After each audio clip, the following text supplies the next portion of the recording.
Bab NK 1141. Menginjakmu untuk naik. Hanya tanda tangan? Ngotin Nguit melihat foto, menatap ke ruang kosong, dengan makna tersembunyi. Ya, tanda tangan di sini. Pramugari berbicara tulus. Ngotin Nguit menggertakkan gigi, menghela napas lalu menandatangani. Terima kasih. Pramugari lega, kembali menatap T6NH. Dia melirik lalu menulis rapi, tulisannya lurus dan formal, berbeda dari seni Ngotin Nguit. Lam El pura-pura cuek, mata ke depan, tapi fokus pada pramugari. Terima kasih semua. Dia menyimpan foto, senang, lalu pergi. Lam El menoleh kaget. Tin Nguit, dia abaikan aku? Dia tidak buta. Ngotin Nguit menahan tawa. Dia hanya tidak mau tanda tanganmu. Kau tidak ada di foto, untuk apa? Dia menggoda, hatinya lega. Sial, seharusnya ikut dengan Espong. Lam El menyesal. Ngotin Nguit menaikkan alis. Mau injak aku untuk naik? Ya, takut? Lam El mainkan rambut, tersenyum. Cantik dan tubuh ada. Benar, cantik dan ramping, tapi tanpa bakat, tak bisa nyanyi atau tampil. Dia menyindir. Bibir Lam El berkedut, menatap tajam. Mereka menunggu lebih 20 menit sebelum pesawat lepas landas, menuju Kinhi, ibu kota Triuhawa. Aha. Tidak kuat, aku tidur. Ngotin Nguit menguap, pakai masker lalu rebah. 3 jam, pas untuk kecantikan. Lam El pakai masker lalu pejam mata. T6NH menatap sekitar, pakai earphone dan pejam mata. Espong berbisik. Van Han, tidur sebentar juga.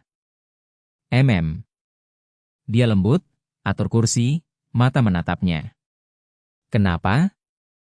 Dia tanya. Pipi memerah, dia berbisik. Mau kau tidur denganku? Nanti malam, kursi sempit. Dia tertawa, sentuh hidungnya. Baik. Dia tersenyum lalu pejam mata. Pramugari kembali. Perlu selimut? Baik. Tapi melihat Espong pejam mata, dia pergi. Penerbangan stabil, 3 jam cepat. Tuan-tuan dan nyonya-nyonya, tiba Kinhi diperkirakan pukul 5.20, Bandara Utara, suhu darat sekarang. Ah, lupa masker. Lam El teriak, lepas lembaran kering. Menjengkelkan, pucat lagi. Kakak Trau keluarkan make up untuk perbaikan. Tidak perlu. Setengah tidur, Van Han menolak lembut. Pengumuman lain datang, setengah Tionghoa, setengah bahasa Tinkian. 10 menit kemudian, mendarat aman, VIP turun duluan. Tanah lebih enak. Ngotin Nguit meregang di lorong VIP. Pakai masker. Lam El ingatkan. Baik. Dia pakai, menutupi kecantikan.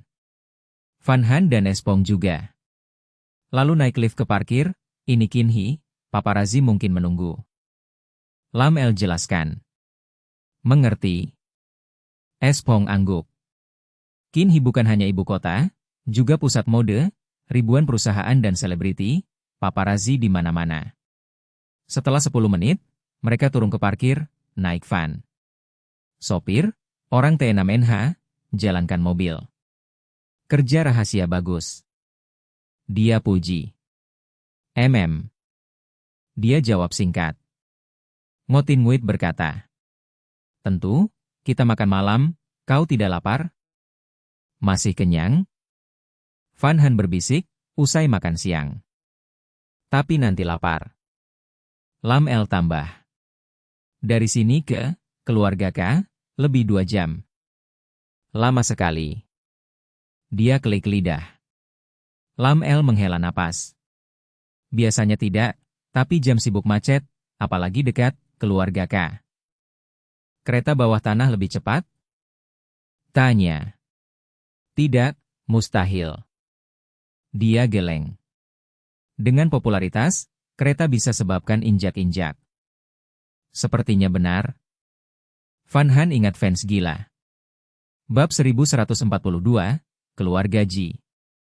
Segala sesuatu di kota Jinghai bagus, hanya saja mobil terlalu banyak. Lin Luo mengeluh. Qi Weiding berbisik, jalur lingkar 3 dalam belum selesai direncanakan, lingkar luar seharusnya lebih lebar. Berapa lama lagi sampai? Suo Feng bertanya pelan. Setengah jam, kalau macet terus anggap saja aku tidak bilang. Lin Luo mengetuk ponsel sambil menjawab. Aku tidak mau pulang, sendirian lebih buruk daripada menunggu bersama kalian. Lin Luo manyun. Paman dan bibi di mana? Wu Qingyu bertanya. Mereka sedang keliling dunia. Lin Luo meletakkan ponsel lalu mengeluh, aku juga ingin pergi, tapi pekerjaan menahanku.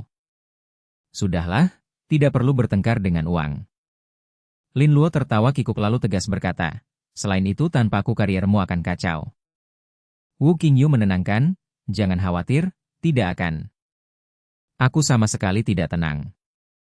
Lin Luo berkata serius. Wu Qingyu memutar mata, berhenti menggoda karena memang benar.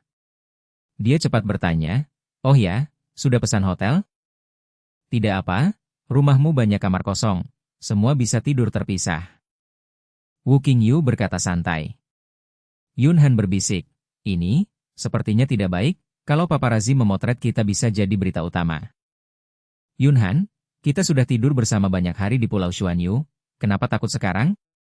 Wu Qingyu berkata tak berdaya, walau mereka memotret juga tidak masalah, mereka tidak berani mempublikasikan.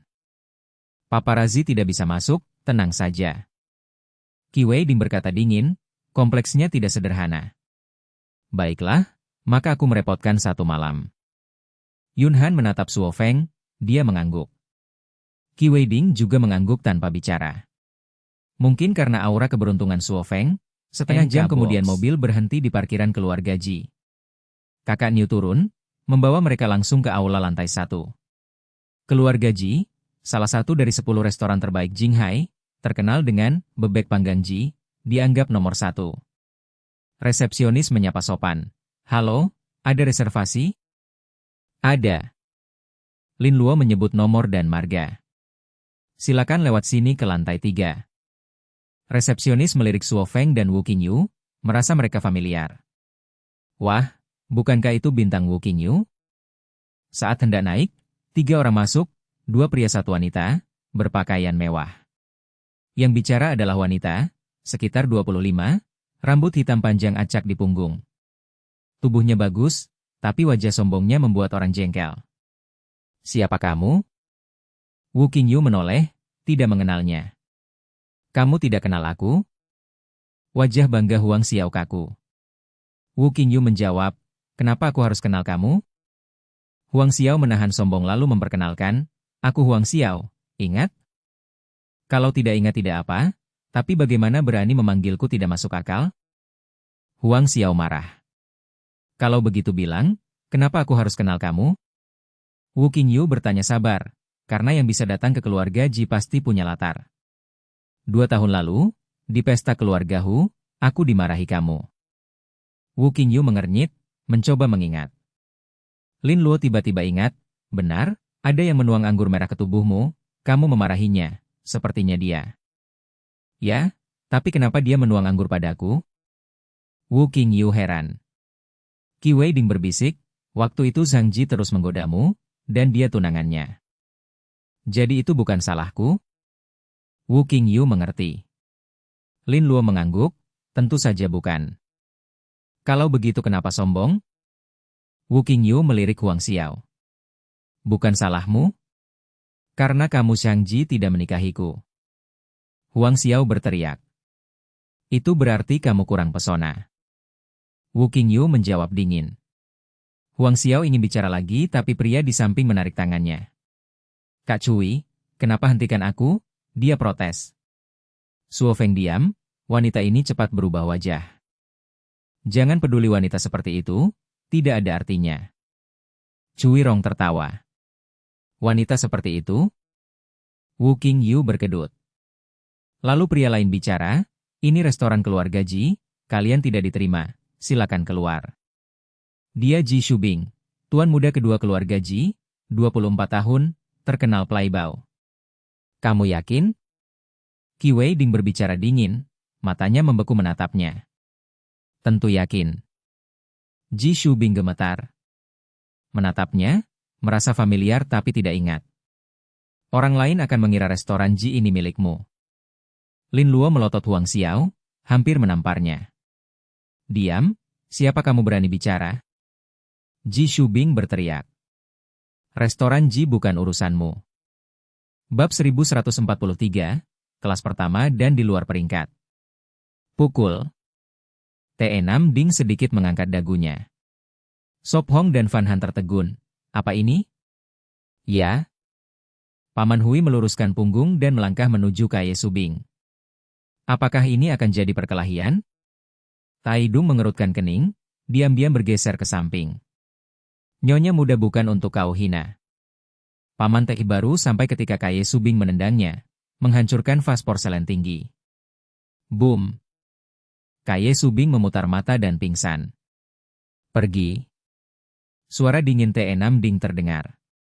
Paman Hui kembali tenang, seolah bukan dia yang melakukannya. Pelayan wanita gemetar di tanah, yang dipukul adalah tuan muda kedua. TE6 Ding menunduk dan berkata tenang. Saat dia sadar, jika ingin balas kehormatan, biar dia datang ke keluarga T. Keluarga T? Pelayan itu gagap, tubuh bergetar. Ya. Dia sudah ketakutan, tahu keluarga T tak tersentuh. Kau dari keluarga T? Tanya Jdung. TE6 Ding balik bertanya, kau dari keluarga Tai? Guru, kita ganti restoran? Tanya dia pada Sop Hong. Kau putuskan, aku tidak terbiasa. Sop Hong tersenyum tenang. Kalau begitu ganti, Paman Hui? Tanya lembut. Danau teratai, 10 menit naik mobil. Jawab setelah diam. Kalau begitu ke sana. Dia mengangguk, meninggalkan Kaye. Danau teratai, tidak buruk. Ngotin Nguyat melirik Huang Tieu dan mengikuti gembira. Tempat itu restoran steak milik keluarga Tran. Kakak Enam Ding, kau luar biasa. Van Han menggenggam tangannya dengan kagum. Benarkah? Dia tersenyum, suasana hati cerah. Sop Hong bertanya, tak takut dia akan mengganggu? Sop Hong, jangan khawatir, di kota Qinghai, yang berani cari masalah dengan keluarga Te sangat sedikit. Kata Ngotin Nguyat tegas. Sop Hong tiba-tiba bertanya, bisa ceritakan padaku kekuatan utama di kota ini? Paman Hui. Dia memberi isyarat. Kekuatan kota dibagi 3 tingkat dan di luar peringkat, tingkat pertama paling kuat. Paman Hui menjelaskan sambil membuka mobil. Ada 8 keluarga besar, T, Modung, Ngo, Zhang, Tran, Huang, Tai, dan Kaye. Sisanya tidak penting. Tambahnya, keluarga Te paling kuat. 3 orang tadi dari sana? Tanya Van Han gugup. Yang dipukul putra kedua Kaye, satunya dari Tai, sedangkan Huang Tieu mungkin bukan Huang. Katanya tenang. Keluarga Huang terkenal sopan santun. Oh begitu. Ngotin Nguyat mengangguk. Dia bergumam, menyebalkan, tak jadi makan bebek panggang Kaye. Paman Hui, cari cara ambil koki Kaye. Kata TE6 Ding dingin. Dia diam lalu jawab, ya. Tidak usah, cuma bebek panggang. Ngotin Nguyat memerah, dia hanya bercanda. TE6 Ding tetap dingin. Tak apa, kita bisa buka bebek panggang T. NK Box. Ide bagus, aku bantu promosikan. Ngotin Nguyat lega. 10 menit kemudian, mobil berhenti di Danau Teratai. Kali ini tak ada masalah, mereka dibawa masuk, dipisahkan oleh sekat kayu berukir, terasa kuno. Tempat ini indah. Bisik Van Han. Ini menunya. Kata pelayan. Steak mawar, setengah matang, 6 gelas anggur. Dia menutup menu tenang. Maaf, tak boleh bawa anggur. Pelayan tersenyum palsu. Panggil Tran Puong. Kata dingin. Tran Puong, pemilik, setengah teman dia. Dia mengetuk meja pelan. Gelas anggur segera. Pelayan berkeringat, mengutuk nasibnya. Tunggu, aku juga mau steak mawar, setengah matang. Kata Ngotin Nguyat. Baik, dan Anda? Tanya pelayan. Steak lada hitam, setengah matang. Sop Hong tersenyum. Baik. Dia mencatat. Gadis itu masih ragu, ingin terlalu banyak. Van Han, makan lebih banyak. Kata dia. Kalau begitu aku tak sungkan.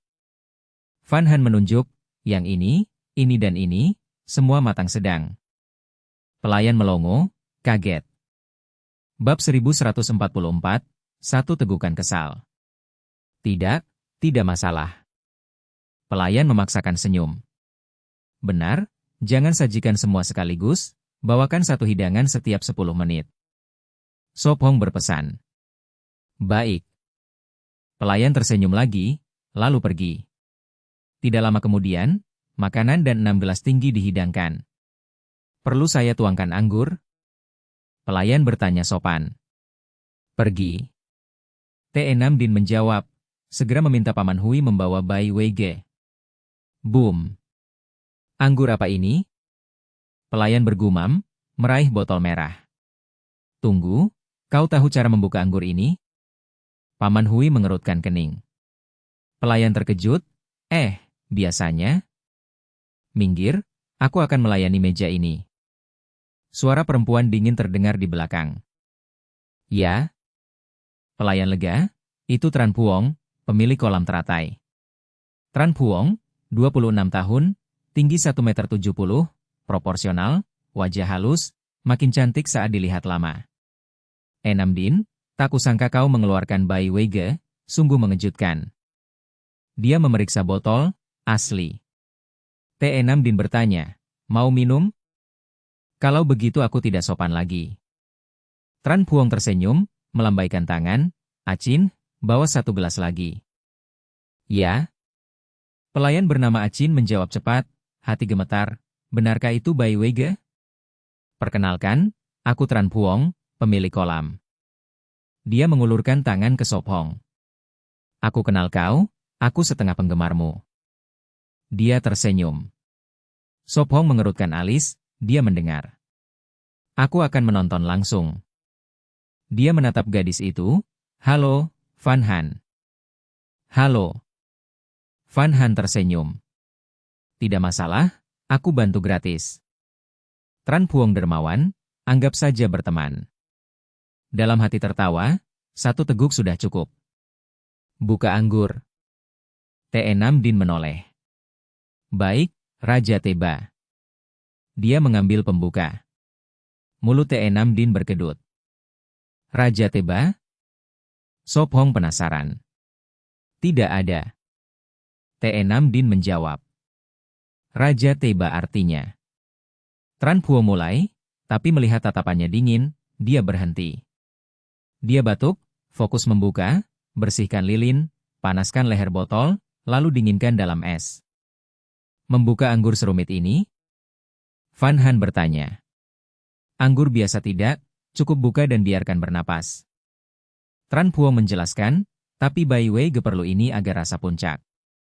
Lebih dari 10 menit kemudian, steak dihidangkan. Boom. Daging masih panas, aroma mawar membuat Van Han melotot. Steak mawar adalah hidangan khas kami. Tran Puong mengeluarkan botol, menarik sumbat. Anggur merah pucat dituangkan ke dalam dekantor, perlu 10 menit lagi. Begitu lembut, benar-benar rasa mawar. Van Han mencicipi, benar-benar berbeda. Tidak buruk. Sop Hong mengangguk. Biasa saja. Te Nam Din meletakkan alat makan. Ini biasa? Tran Puong memutar mata, itu ciptaannya. Ya, dia yang menemukan, lalu disukai nyonya atas. Tidak seenak masakan Sop Hong. Te Nam Din datar. Dia merasa omong kosong. Sop Hong tersenyum pahit, diam. Baiklah, minum. Tran Puong menarik napas, menuangkan anggur. Sangat bersemangat. Ngotin Nguyet mengangkat gelas, cahaya merah membuatnya menelan. Paman Hui berkata, Nona, ini tidak sesuai aturan. Te Nam Din, aturan apa? Tuan dan pelayan berbeda, itu aturan. Dia menunduk. Kau tumbuh bersamaku, seperti setengah ayah, minumlah gelas ini. Dia menyerahkan. Nona. Bibirnya gemetar. Jangan banyak bicara. Dia tenang. Ya. Dia menerima dengan hikmat. Terdengar bagus. Sophong memutar gelas, anggur berkilau. Dia menyesap, mata terpejam. Hik. Sendawa menarik perhatian. Begitu enak, jauh lebih baik dari buatan kami. Van Han bersendawa, gelas kosong, wajah memerah. Kau minum sekali teguk? Dia kaget. Ya. Van Han bersendawa lagi. Bab 1145, Pasangan Serasi. Bukankah ini hanya anggur buah? Van Han bingung, dia tidak merasakan banyak alkohol, hanya aroma manis samar. White whiskey harus dinikmati perlahan, tetapi rasa akhirnya cukup kuat. Wu Tingyue tersenyum tak berdaya, meminumnya tidak akan pernah sama seperti minum air biasa. Bibir Chen Fang berkedut, gadis itu benar-benar menyia-nyiakan anugerah langit, jangan remehkan setengah gelas itu, jika dijual akan bernilai jutaan. Rasa akhir sepertinya naik. Van Han merasa pusing. Makan lebih banyak daging. Suo Feng menghela napas, memotong steak dan menyuapinya sedikit demi sedikit. Mau sup penawar mabuk? Chen Fang memutar gelasnya, dia masih belum menyesap anggur 100.000 itu.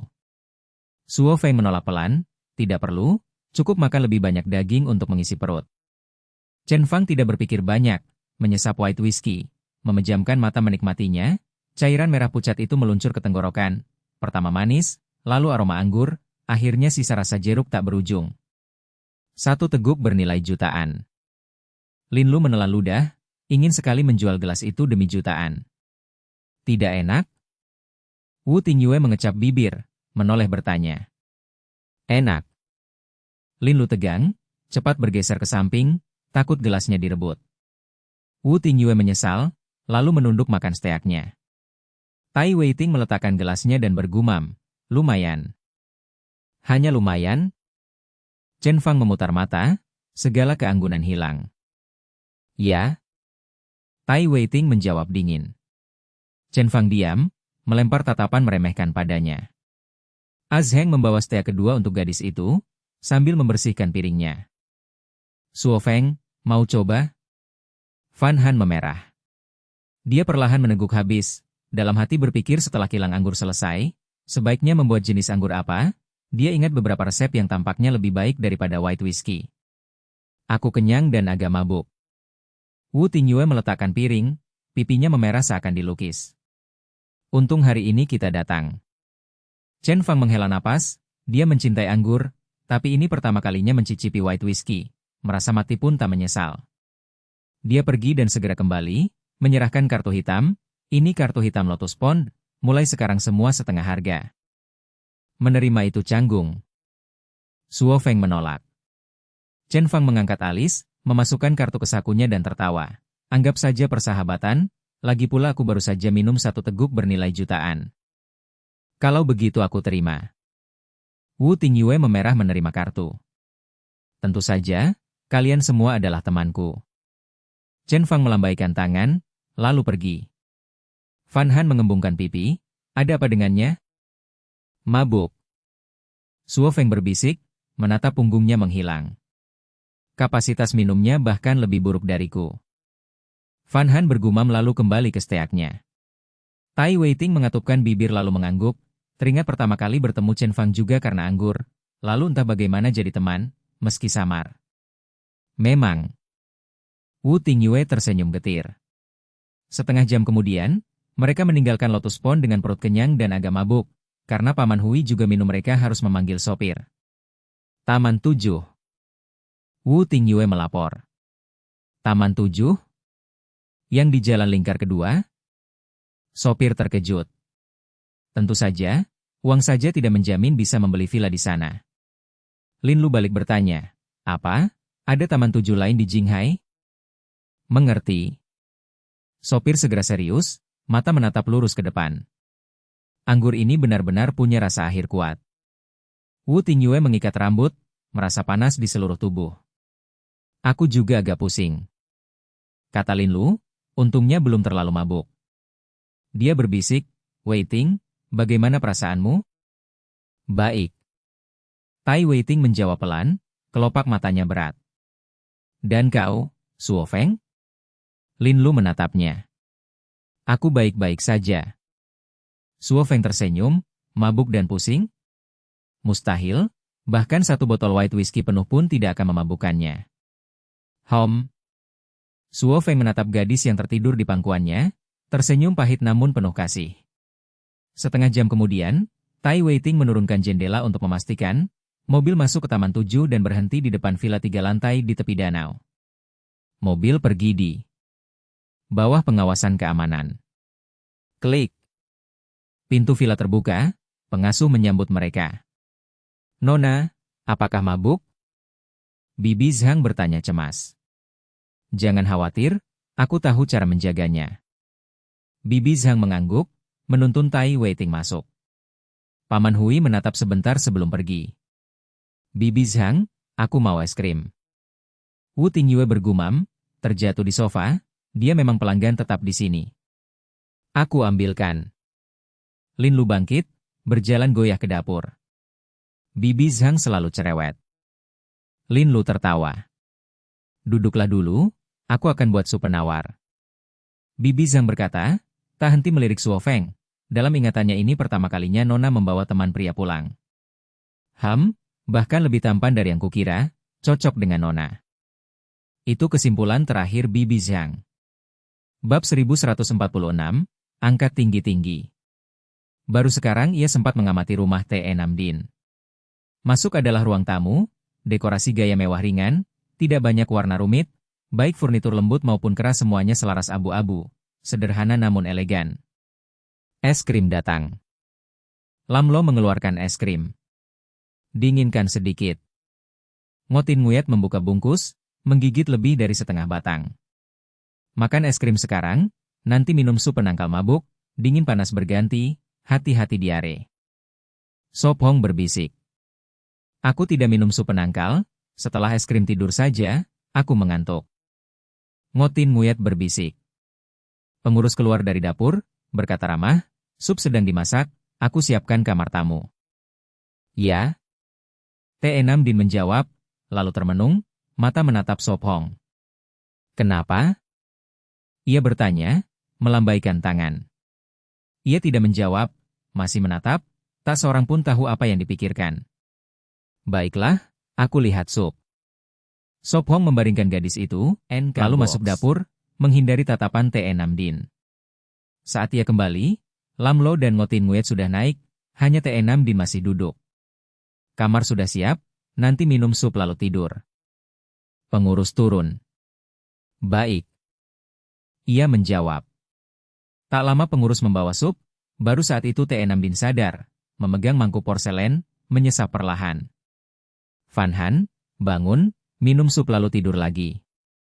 Ia membangunkan gadis dengan lembut. Sesaat kemudian ia menaruh mangkuk, menggendongnya naik. Ia menatap TE Namdin, berkata, istirahatlah awal, apapun besok kita bicarakan. Ya, selamat malam. Ia mengangkat wajah. Kreek.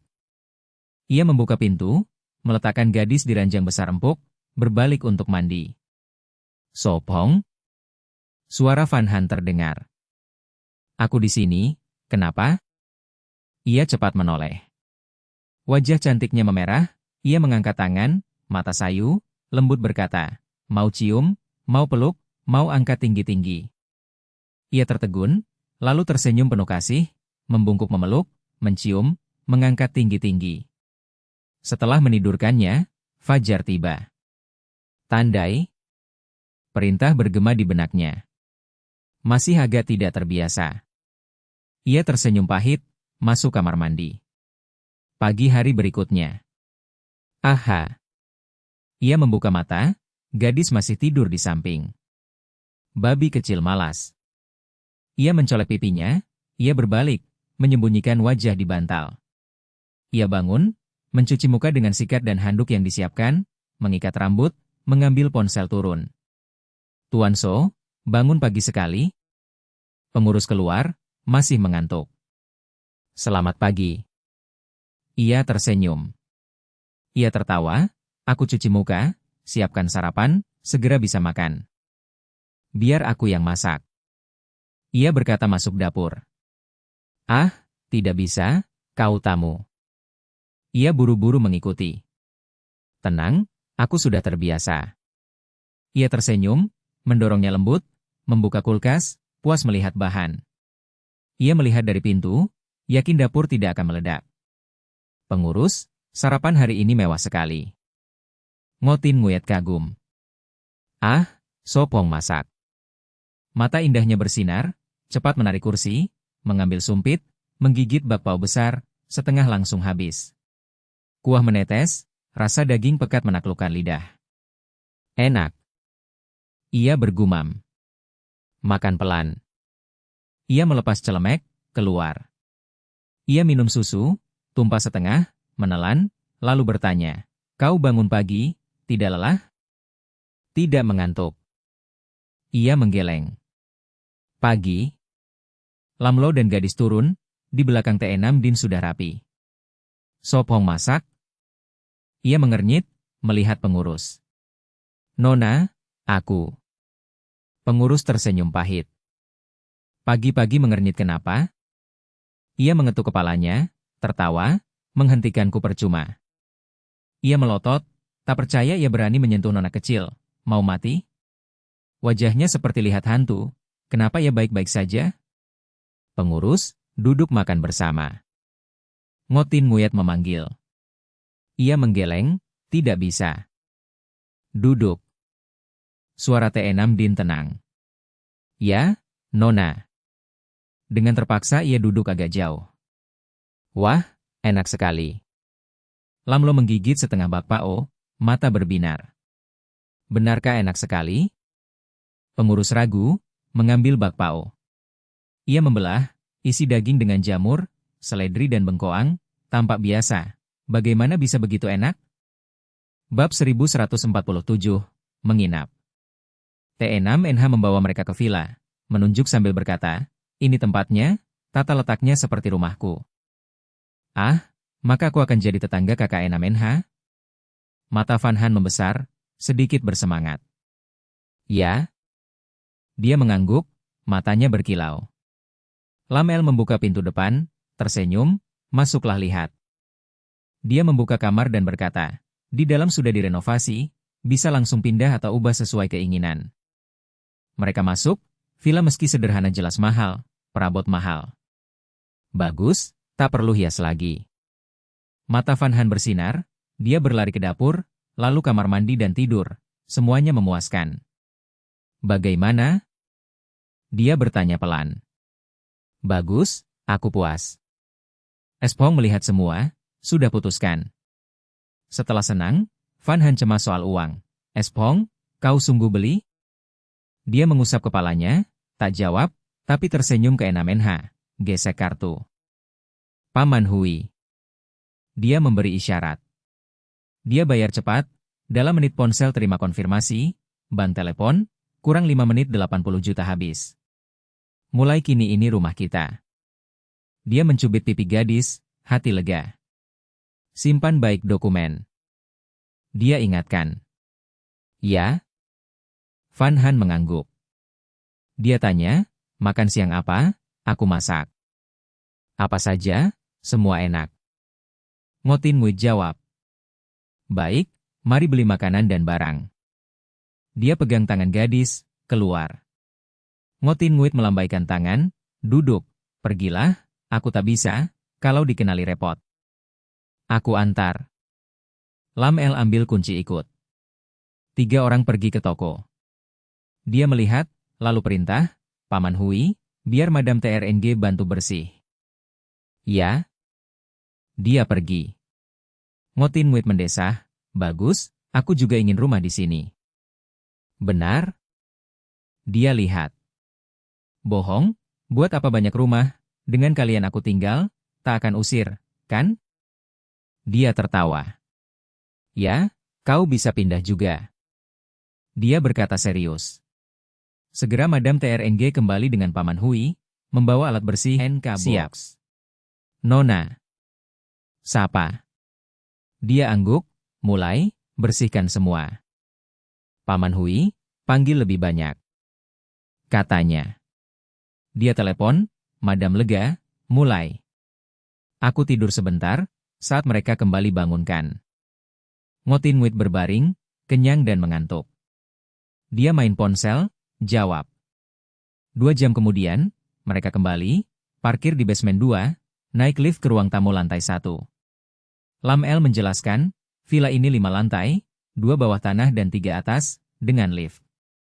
Basement 2 garasi, basement 1 untuk pengasuh, cuci, bioskop dan kartu. Lantai 1 ruang tamu dan dapur, lantai 2 dan 3 kamar tidur dan kantor, atap ada ruang matahari juga gym. Halaman depan bunga, belakang kolam, ruang teh dan panggangan. Ngotin Nguit bangun, penasaran, kalian kembali, beli apa? 3 set spray, panci, mangkuk dan lain. Van Han letakkan tas, usap keringat. Duduk istirahat, lain kali sewa pengasuh. Katanya. Tak akan sewa. Van Han geleng, melakukannya sendiri lebih menyenangkan. Dia terkejut, lalu senyum pahit. Hebat, aku tak bisa. Aku siapkan makan siang. Dia bawa makanan ke dapur. Van Han ambil air, lalu teriak, Espong, istirahat dulu. Aku tak lelah. Jawabnya. Baik, aku bantu. Dia masuk. Dia di pintu. Butuh bantuan? Tidak, tunggu saja makan. Dia tertawa. Oke. Dia keluar duduk. Apa yang NHNGC dan YMNG lakukan sekarang? Dia lihat feed, tak ada baru. Nanti tanya. Dia simpan ponsel, sebentar lalu mencium aroma berlari ke dapur. Bab 1148, Keputusan Baru. Nhan Hungok berdiri di pintu rumah kayu dan berseru, Kakak, makan siang sudah siap. Nhan Tan Ngok sedang membelah kayu, dia meletakkan kapak lalu menjawab, Aku tahu, aku segera datang. Hari ini adalah hari kedua mereka kembali ke Gunung Dai'an. Karena rumah kayu lama kosong listrik padam, mereka hanya bisa memasak dengan kayu bakar. Nhan Tan Ngok menepuk tangan, pergi ke sungai kecil untuk mencuci, lalu kembali. Makan siang dimasak oleh Nhan Hungok, sayur liar tumis daging dan sup sayur liar. Rasanya seperti kembali ke Pulau Huyen Nguyat. Nhan Tan Ngok duduk dan menerima sumpit dari adiknya. Nhan Hungok berkata polos, ya, memang begitu. Makanlah, sore ini kita ke Gunung Tieuan. Kata Nhan Tan Ngok tiba-tiba. Secepat itu? Tangan Han Hungok bergetar memegang sumpit, dia menunduk sedih. Kau tidak mau pergi? Nhan Tan Ngok menatapnya, melembutkan suara, kalau tidak, besok juga bisa. Mata Han Hungok memerah, dia memaksa tersenyum. Mau, sore ini saja, tidak jauh. Baik, kita harus hadapi.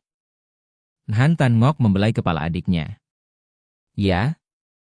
Nhan Hungok mengangguk, memasukkan daging ke mulut, mengunyah lalu bergumam. Kakak, aku rindu Sop Hong dan mereka. Aku juga rindu. Nhan Tan Ngok menghela napas, pandangannya jatuh pada ponsel di meja, sudah mati sejak kemarin.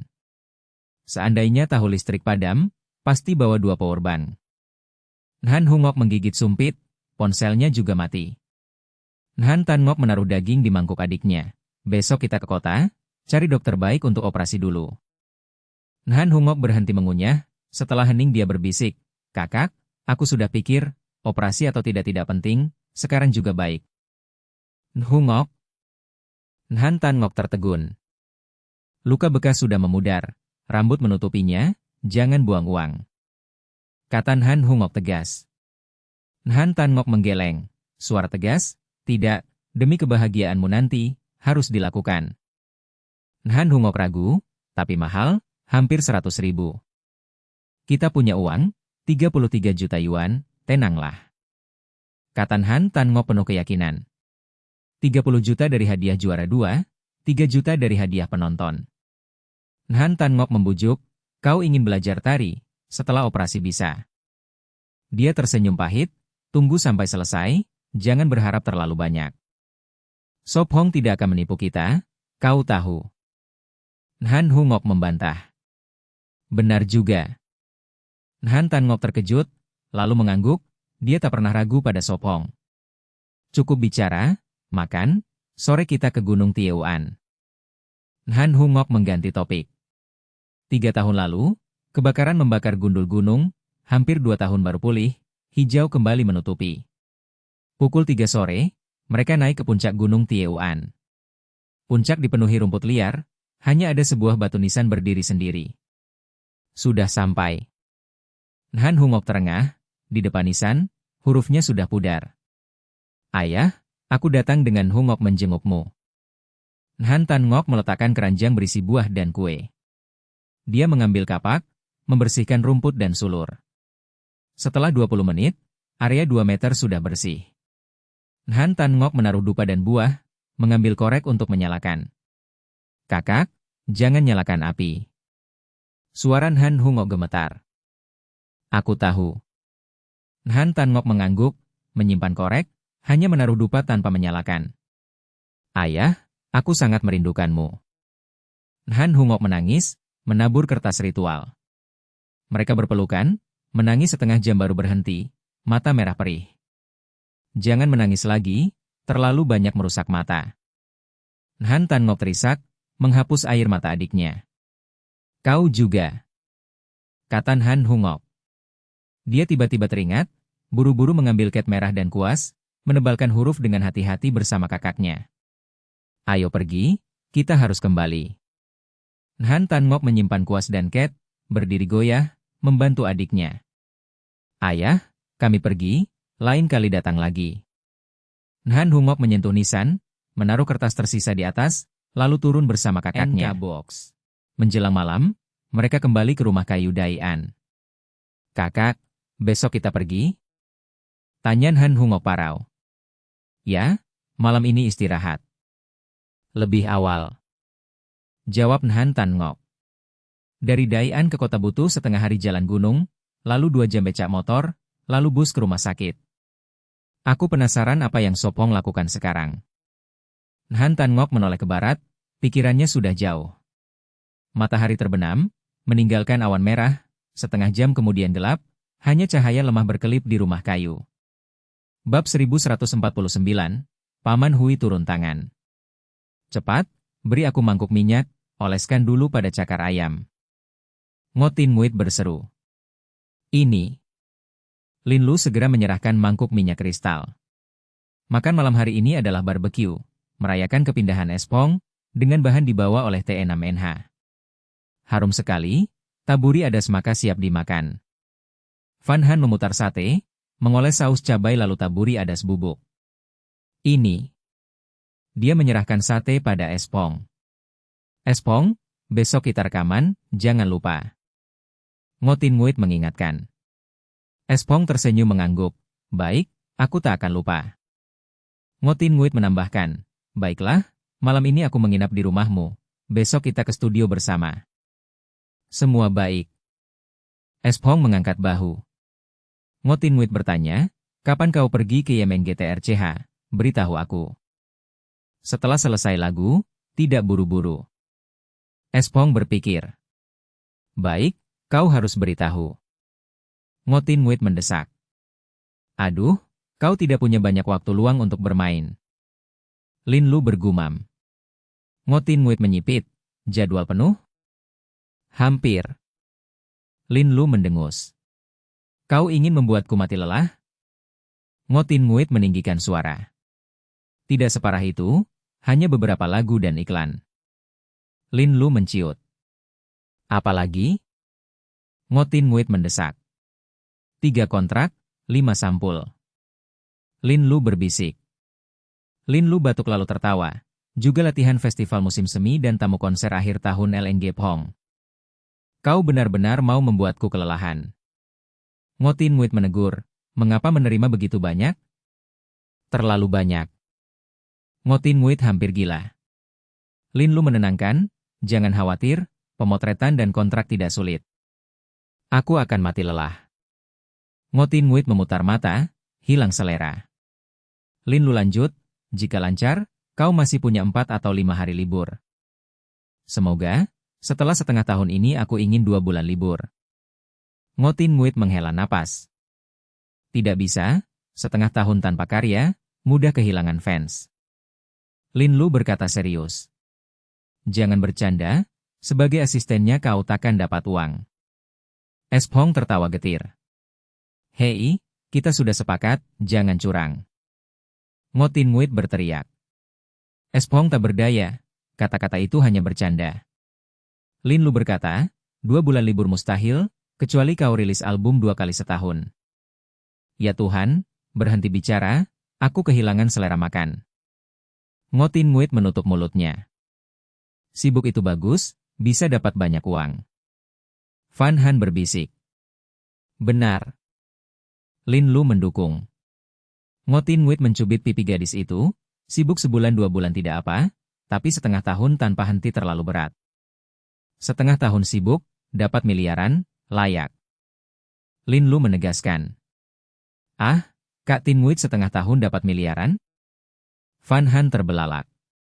Tentu, satu kontrak mewah ratusan juta, plus iklan dan TV, tiap episode puluhan ribu. Lin Lu menghitung. Jadi artis dapat uang banyak. Van Han kagum. Ngotin Nguyen menggoda. Hehe, mau debut denganku? Tidak, aku tak punya bakat. Van Han menggeleng. Kenapa? Nyanyianmu merdu. Ngotin Nguyen berkata. Van Han tergoda, tapi tetap menggeleng. Aku ikut Espong saja, dia butuh aku. Espong tertawa getir. Benar. Espong mengangguk, dia tak ingin gadis itu masuk dunia hiburan berbahaya. Sudahlah. Ngotin Nguyen menyerah. Lebih dari sejam kemudian, mereka duduk di halaman setelah makan. Espong, sparring. T6NH berdiri. Baik, lihat kemajuanmu. Espong bertepuk, mereka berhadapan. Dia memberi isyarat menyerang. Hati-hati. T6NH memperingatkan lalu menyerang. Lambat. Espong menghindar, menangkap pergelangan kakinya, mudah menahannya. Mata Paman Hui menyipit, menatap Espong. Lanjut. Espong melepaskan. T6NH menarik napas, mencoba gerakan baru. Dia maju, bahu menabrak, kaki mengait, lutut menekan, menjatuhkannya. Espong mengernyit, dasar tidak stabil, berapa lama tidak latih? Tidak bisa, harus perkuat dasar. Espong membantunya bangkit. Paman Hui terkejut, Nona kalah tanpa perlawanan. Tuan Es, bolehkah aku bertukar? Jurus denganmu? Paman Hui berkata. Bab 1150, menyerah kalah. Kau mendengar kakekku atau aku? Tanya T6NH dingin. Tentu saja mendengar nona muda, jawab Paman Hui tanpa ragu. Ekspresinya membaik, tapi suaranya tetap dingin. Kalau begitu jangan buat masalah. Nona muda. Dia ragu. Espong tiba-tiba bicara. Paman Hui, cedera otot dan tulang butuh 100 hari, jangan asal coba. Tidak perlu Tuan Es khawatir, tubuhku masih kuat, jawabnya. Kalau begitu, beberapa gerakan? Espong mengernyit, malam ini harus tunjukkan bakat. Espong, Paman Hui tidak bermaksud begitu, jelas T6NH. Dia tersenyum hangat. Aku tahu, tenang, aku akan terukur. NK Box. Tuan Es, maafkan, Paman Hui tarik napas, angkat tangan. Silakan. Aku serang dulu, dia terkejut. Tentu, angguknya. Lam El miringkan kepala penasaran. N6NH, siapa lebih hebat? Ngotin Nguyen terkejut.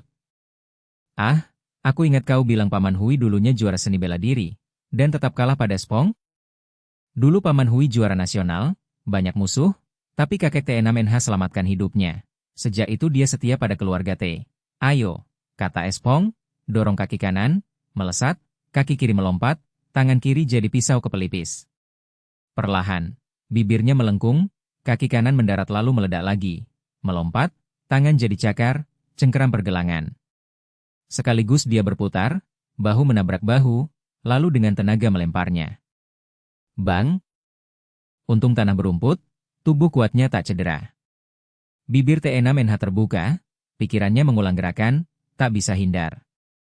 Paman Hui terbaring pusing, menatap setengah tersenyum, bingung. Paman Hui, tak apa, dia menariknya bangun, membersihkan debu. Tak apa, dia tenang lagi, menghela napas. Sekarang dunia milik kaum muda, aku menyerah kalah. Dia hanya tersenyum. Paman Hui, tak apa? Tanya dingin. Terima kasih nona muda, aku baik, Tuanes bermurah hati. Ya, dia tersenyum lalu pergi. Dia menjawab, lanjut berlatih. Meski kalah terus, matanya makin bersinar. Kalian lanjut, aku mandi. Fan Han bosan masuk kamar mandi. Han kecil, mandi bersama. Ngotin Nguit cepat ikut. Tambahkan aku. Lam El tertawa. Dia menolak lembut. Jangan, bertiga sempit. Tidak, aku lihat kamar mandimu besar, bertiga cukup, suara keras Ngotin Nguit terdengar. Espong tersenyum getir, menahan lalu menjatuhkannya. Tak apa, dia menolong. Tak apa, lanjut, wajahnya memerah. Dia mengangguk, membetulkan gerakan. Lebih 1 jam kemudian dia melambaikan tangan. Cukup, latihan tangan kosong sampai sini, berikutnya senjata. Biarkan aku istirahat, terengah, basah kuyup. Baik, setengah jam, dia mengangguk. Dia naik, membawa tongkat. Akan ajari tongkat? Ya, tongkat kayu mudah didapat dan dipakai. Dia memberinya 1. Saat istirahat aku tunjukkan dasar. Baik, dia tarik napas, fokus. Dia memutar tongkat, lalu perlihatkan teknik. Huhuhu. Dia menatap serius, mata terkejut, takut cedera. Lebih 10 menit kemudian dia berhenti, wajah tenang, tak lelah. Tongkat di bahu. Berapa yang kau pahami? 3 bagian, jawab jujur. 3 bagian, dia mengernyit, lalu puas. Paham 3 bagian sudah baik, tanyanya. Kita mulai? Belum, aku tunjukkan cara melawan, jangan buru-buru, katanya tenang. Dia rapatkan bibir, duduk lagi. Dia terus memainkan tongkat, kali ini lebih lambat, sabar menjelaskan. Dia kadang mengangguk, tenggelam dalam ilmu. Sungguh rajin. Di balkon, Fan Han dan Ngotin Nguit duduk di jendela. Kalian mau masker wajah? Suara Lamel, mau. Masker, aku juga boleh? Tentu, perawatan sejak awal, sekarang cukup hidrasi. Bab 1151, Teknik dan Bakat. Di tepi danau villa, Sop Hong dan Fan Han sudah bangun, menyikat gigi bersama di kamar mandi.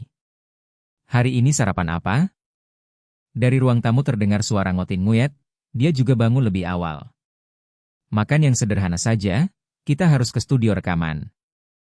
Jawab Sop Hong. Baik. Dia menjawab. Setelah selesai dan muncul di T6 Din di villa, sudah setengah jam kemudian. Cepat duduk. Lamlo tidak bersikap sebagai tamu, dia mengambil sendok dan menyajikan bubur. Sarapan hari ini adalah bubur dengan acar, sayur tumis, susu kedelai dan cakwe. Jam berapa kita berangkat? Tanya Sop Hong sambil makan. Ayo pergi. Dia menjawab.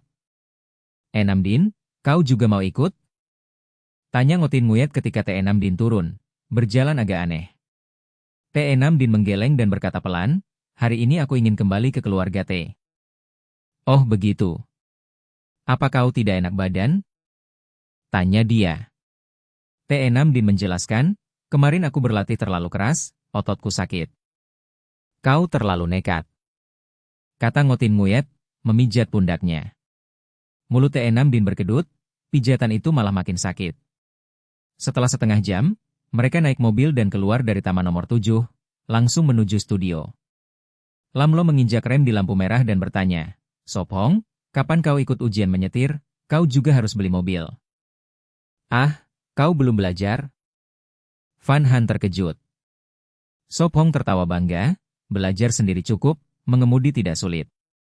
Jangan main-main, kau harus daftar resmi. Kata Fan Han dengan serius. Aku sudah bisa, ujian hanya untuk dapat lisensi. Kata Sop Hong, dengan kecerdasannya sekarang, mengemudi mudah. Benarkah? Dia ragu. Tentu, mau aku menyetir sekarang? Usulnya. Ngotin Nguyen cepat mencegah. Marah, jangan, aku masih mau hidup, tunggu sampai kau dapat lisensi. Benar, tanpa lisensi dilarang, jangan berharap beruntung, kalau tertangkap repot. Lam Lo menekan gas. Van Han mengangguk. Betul, jalan ada ribuan, keselamatan nomor 1, kalau melanggar keluarga menangis. Begitu baru benar. Lam Lo menghela napas, melihat kaca spion, lalu belok kiri keluar dari jalan besar. Berapa lama lagi sampai? Tanya Van Han bosan. Sebenarnya lebih cepat, lebih dari 10 menit mereka sudah tiba di parkiran studio. Lam Lo turun dan mengeluarkan ponsel untuk menelepon. Sudah sampai, studio ada di lantai 8, teknisi sudah siap, semoga pagi ini selesai. Aku bekerja lama dengan studio ini, jadi jangan gugup, nyanyilah dengan baik. Ngotin Nguyen menepuk bahunya. Sop Hong menyeringai, gugup? Mustahil. Setelah registrasi di lobi, mereka naik lift ke lantai 8, begitu pintu terbuka muncul pria paruh baya berambut panjang, memancarkan aura seni. Direktur Zhang, maaf menunggu. Sapa Lam Lo. Tidak apa, aku juga baru sampai. Jawab pria itu sambil tertawa. Terima kasih merepotkan lagi. Kata Ngotin Nguyen tersenyum, jelas sudah kenal. Itu tugasku. Kata Direktur Zhang sambil tersenyum, matanya jatuh pada Sop Hong dan gadis itu, menatap lama. Ngotin Nguyen berbisik, dia manajer studio dan produser kali ini, sangat hebat. Halo. Sop Hong menjabat tangan sopan. Direktur Zhang menjabat sambil tertawa. Sop Hong, benar? Ya. Jawabnya terkejut. Haha, sering lihatmu di trending, sudah jadi bintang. Goda direktur dengan ramah. Tidak juga, aku orang biasa. Kata Sop Hong merendah. Sangat rendah hati. Kata Zhang, lalu berjalan, mari ke studio, kalian pasti tak sabar. Tidak buru-buru, kita bisa pelan. Jawab Lam Lo sambil tersenyum. Jangan tertipu senyumnya, sebenarnya dia penjilat, kalau tak punya kuasa dia tak baik. Bisik Ngotin Nguyen. Van Han bergumam, tapi aku dan Sop Hong juga tak punya kuasa. Sop Hong menyeringai, lagi-lagi, dilindungi, rasanya tak enak. Hanya single. Jawab Lam Lo. Single? Tak mau buat album? Aku ingatin Nguyen lama tak rilis. Zhang tertawa. Baru lebih setahun, tak lama. Kata Lam Lo, menatap Ngotin Nguyen tak puas. Dia mengerutkan alis dan memberi isyarat pada Kak Niu untuk lanjut. Sop Hong bertanya pelan, kau tak suka dia? Gaya hidupnya buruk, aku tak suka. Jelasnya. Oh begitu. Lalu kenapa tak ganti mitra? Tanya dia. Walau gaya hidupnya buruk, teknik dan bakatnya terbaik. Untuk saat ini aku tak menemukan yang lebih baik. Ngotin Nguyen mengangkat bahu. Sop Hong mengerti, memang teknik dan bakat sulit tergantikan. Bab 1152, 64 bagian. Baik, tidak masalah. Ngotin Nguyen memberikan tas kepada kakak Trau lalu masuk studio. Van Han, ikut Lam Lo, jangan lari. Sop Hong mengingatkan lalu masuk. Direktur Truong mengerutkan kening, duet pria wanita? Tenang, sudah dibahas. Lam Lo menyerahkan lirik dan partitur, wajah percaya diri. Truong menerima, bersenandung, kau adalah rumput musim semi, burung terbang musim gugur. Pinjamkan berkah. Lam Lo tersenyum. Bisa mulai? Truong memberi isyarat tangan. Di balik kaca, Ngotin Nguyen memakai headphone dan memberi tanda oke. Sop Hong mengangguk dengan partitur. Pertama nyanyi sekali, tanpa rekam. Truong bilang ke asisten. Baik. Asisten mengangguk. Ngotin Nguyen mencari suasana lalu bernyanyi. Dalam pikiranku aku memikirkanmu, di mataku bayanganmu menerangi hatiku dan membimbingku. Dia bernyanyi sampai klimaks, Sop Hong akhirnya bernyanyi. Kau adalah rumput musim semi, burung musim gugur, cinta kuat seperti ombak, aku ingin berlari bebas bersamamu di angin dan tersenyum. Suaranya jernih dan menggetarkan, penuh semangat muda. Bagus kan? Van Han tersenyum bangga. Indah sekali, seolah dibuat untuknya. Truong memuji, bisa debut, dengan promosi tidak kalah dari Tin Nguyat. Debut boleh, tapi Sopong tidak mau. Van Han menggeleng. Kenapa? Dengan suara itu, tidak debut sayang. Truong heran. Van Han menjelaskan, dia tidak suka, sesederhana itu. Bagaimana? Ngotin Nguyat melepas headphone. Bagus, tapi jaga napas, 2 baris akhir agak bergetar. Fokus, sekarang resmi. Truong menunjuk. Aku? Sophong menunjuk dirinya. Truong angkat jempol. Bagus, semua baik, ulangi saja. Kau nyanyi lebih baik dariku, aku cemburu. Bagaimana? Ngotin Nguyat bercanda. Bodoh. Sophong tersenyum, aku tidak debut, tidak ada yang merebut mangkukmu. Ngotin Nguyat tulus, aku ingin kau debut, dunia musik membosankan, sedikit yang nyanyi bagus. Belum, mungkin saat tidak dapat uang aku pikirkan. Sophong bicara lalu memakai headphone lagi. Kau tidak dapat uang? Ngotin Nguyat memutar mata lalu pakai headphone. Oke. Dalam pikiranku aku memikirkanmu, di mataku bayanganmu menerangi hatiku dan membimbingku. Kau adalah es krim musim panas, kantong tidur musim dingin, obor dalam gelap, biarkan aku jadi tokoh utama hidupmu, kastil hangatmu. Hebat, kali ini sempurna. Truong tekan tombol, hilangkan noise, suara murni. Bagaimana? Lamlo penasaran. Sekali cukup. Truong tertawa. Lamlo terkejut, tidak berkali-kali? Tidak, sudah sangat bagus, ulangi tidak lebih baik. Truong melambaikan tangan, membetulkan detail kecil. Bagaimana? Bagus? Ngotin Nguyat dan Sopong keluar. Sempurna. Truong memutar ulang. 4 menit berlalu, Ngotin Nguyat puas, tepat perasaan ini, sama seperti di hatiku. Sopong, masih tidak pikir debut? Truong bertanya lagi. Belum. Sopong menggeleng. Sayang sekali. Truong menyesal. Kalau ada lagu baru, biar dia nyanyi. Ngotin Nguyat berkata. Mata Truong berbinar, bisa? Ini? Sopong ragu. Ya, kau hanya rekam lagu, buat MV, promosi dan jualan biar aku. Bagi hasil 6-4, kau 6 aku 4, setuju? Truong takut dia menolak, cepat menambah. Ngotin Nguyat memberi isyarat setuju. Baiklah. Sophong tersenyum pahit. Truong lega, memberikan kartu, deal, simpan kontak, saat aku tulis lagu baru aku hubungi. Aku tidak punya kartu, aku beri nomor. Sophong sebutkan nomor lalu kembalikan kartu. Baik, kami pergi dulu, sisanya untukmu. Ngotin Nguyat tersenyum. Direktur Truong pusing. Di lift, Lamlo tertawa. Bab 1153, rambut rontok bersih.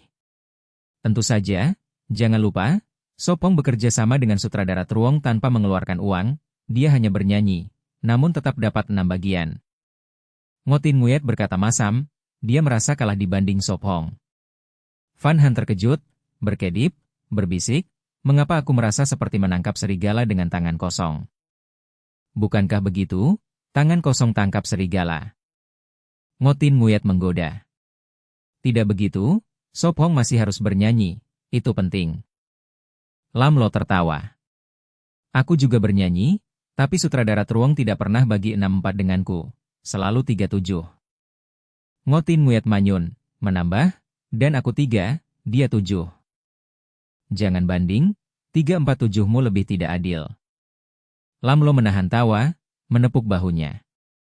Ngotin Nguyat makin sedih. Benar, Sophong tidak keluarkan uang, aku masih harus keluar uang, akhirnya 3-7. Seseorang di dekat berkata, aku tidak peduli, Sophong harus traktir di Tedin. Baiklah, aku traktir. Sop Hong tersenyum pahit, tahu Ngo Tin Nguyen hanya bercanda. Van Han menggenggam tangannya, lembut bertanya, "Ajak Kak Enam Din?"